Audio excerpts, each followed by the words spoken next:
ایک مرتبہ آپ نے مالک کے دوزخ، حضرت مالک جو ہیں وہ دوزخ کے داروغہ ہیں، ان سے پوچھا تمہارے یہاں کوئی شخص میرے سلسلے والوں میں سے بھی ہے؟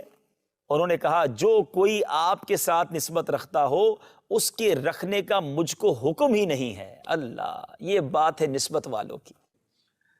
حضرت غوث پاک فرماتے ہیں دوزخ کا داروغہ ہے جس کا نام ہے مالک، اس فرشتے کا نام۔ میں نے اس سے پوچھا کیا میرے مریدوں میرے دوستوں میں سے تیرے پاس کوئی ہے دوزخ میں؟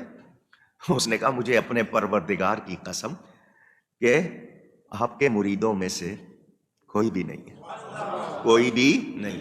فرمایا میرا ہاتھ اپنے مرید کے سر پر اس طرح چھایا ہوا ہے جس طرح زمین پر آسمان چھایا ہوا ہے۔ حدیث ہے وہ بخاری مسلم کی حدیث شفاعت، جس میں نبی علیہ السلام شفاعت کریں گے اور آپ اللہ تعالیٰ سے اجازت طلب کریں گے، اللہ تعالیٰ آپ کے لیے تعداد مقرر کرے گا۔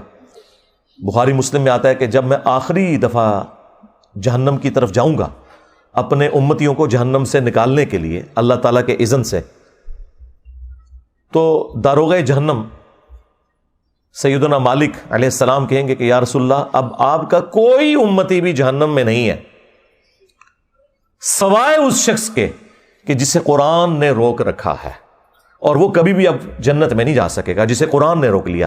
یعنی قرآن نے اگر روک لیا کسی کو جنت میں جانے سے تو نبی علیہ السلام اس کی شفاعت نہیں کر سکتے۔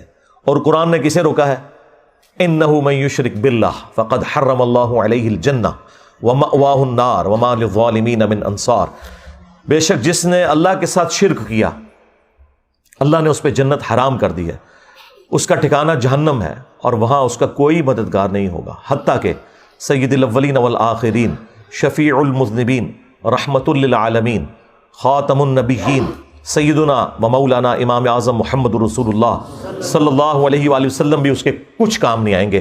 بخاری مسلم دونوں میں حدیث ہے، اللہ تعالیٰ نے ہر نبی کو ایک مقبول دعا دی تھی جو اس نے دنیا ہی میں کر لی۔ اسی دعا کی وجہ سے قوم نوح بھی برباد ہوئی، حضرت نوح علیہ السلام نے دنیا میں وہ دعا کر لی۔ میں نے اپنی دعا سنبھال کے رکھی ہے قیامت کے دن کے لیے، اور میری اس دعا سے میرے ہر امتی کو نفع پہنچے گا سوائے اس شخص کے کہ جس نے دنیا میں کسی قسم کا شرک کیا ہوا۔ شرک is the most sensitive issue in the sight of Allah. تو تمہارا تو کوئی عقیدہ کوئی دعویٰ قرآن میں لکھے نہیں، اس کے الٹ باتیں لکھی ہوئی ہیں۔ اتنا ظلم کیا تم نے اس کتاب کے ساتھ، تو تمہارا حشر وہی ہونا ہے جو قرآن میں لکھا ہے۔ وقال الرسول یا رب ان قوم اتخذوا هذا القرآن مہجورا۔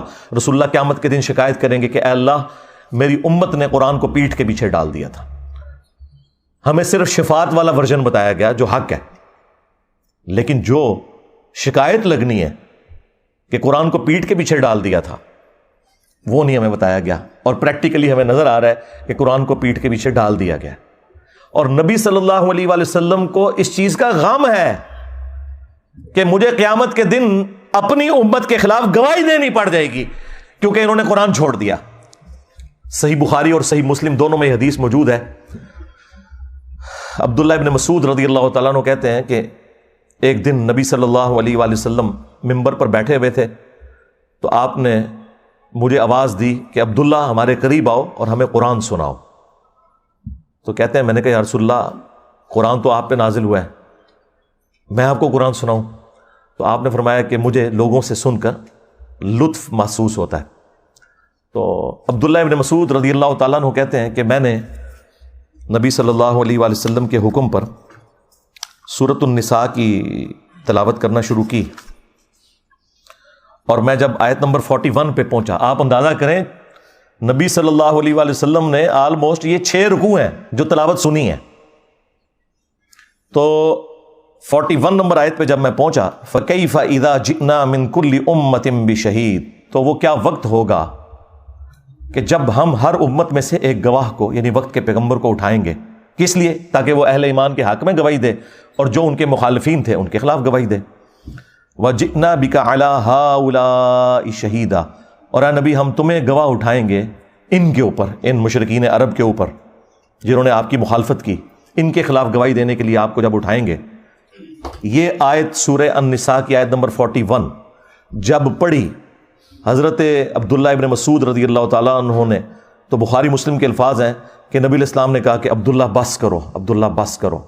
وہ کہتے ہیں میں نے جب نگاہ اٹھا کے دیکھا تو نبی علیہ السلام کی مبارک آنکھوں سے آنسو روا تھے، آپ کی داڑھی تر ہو چکی تھی اس غم سے کہ مجھے اپنی امت کے خلاف، اپنی قوم کے خلاف قیامت کے دن گواہی دینی ہے قرآن چھوڑنے کے سبب۔ وقال الرسول یا ربی ان قوم اتخذوا ھذا القرآن مہجورا، اور رسول اللہ شکایت کریں گے کہ میری قوم نے قرآن کو پیٹھ کے پیچھے ڈال دیا تھا۔ اچھا دیکھیں، ہم لوگ یہ کہتے ہیں یا اللہ جو کچھ بھی ہیں تیرے محبوب کی امت سے ہیں، اور محبوب نہ رو رہے ہیں ہماری وجہ سے۔ ہم تو اس امید میں ہیں نا کہ نبی الاسلام نے ہمیں بچانا ہے، اور نبی الاسلام اس بات پر رو رہے ہیں کہ مجھے اپنی امت کے خلاف گواہی دینی ہے۔ یہ تو چیز ہی کچھ اور نکل آئی۔ کتنی حیران کن بات ہے۔